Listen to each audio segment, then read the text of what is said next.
লাগাতার বৃষ্টিতে নাজেহাল আলিপুরদুয়ারের বাসিন্দারা। আবহাওয়া দপ্তরের পূর্বাভাস অনুযায়ী 1 জুন উত্তরবঙ্গের 5 জেলায় ভারী থেকে অতি ভারী বৃষ্টি হবে। সেই পূর্বাভাসকে সত্যি করে শনিবার দফায় দফায় বৃষ্টি হয় আলিপুরদুয়ারে।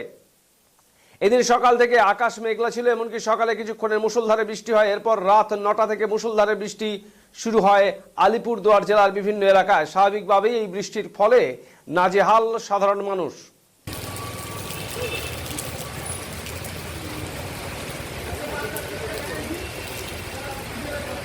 হ্যাঁ, বর্ষা তো এসে গেল। আলিপুরদুয়ারে তো বেশ কদিন ধরেই লাগাতার বৃষ্টি হচ্ছে, মাঝে মধ্যে থামছে আবার হচ্ছে। এখনও ঘোর বর্ষা বাইরে, তাতে তো সাধারণ মানুষের পরিস্থিতি কিছুটা খারাপই হচ্ছে। নাজেহাল, কাজকর্ম করতে পারছে না। কাউকে একটা লোকনাথ বাবার পুজোর দিন ছিল, যারা রাস্তার পাশে বসে ফুল বেলপাতা বিক্রি করতে তারাও উঠে গেছে। এই বৃষ্টির জন্য রাস্তার পাশে যারা দোকান করে তাদের খুব দুরবস্থা, আর কিছু মানুষেরও কাজকর্মের খুব নাজেহাল অবস্থা আর কি। কিন্তু বৃষ্টিটা হওয়াও দরকার, কিন্তু মুষলধারে বৃষ্টি হলে খুব মুশকিল কাজকর্ম।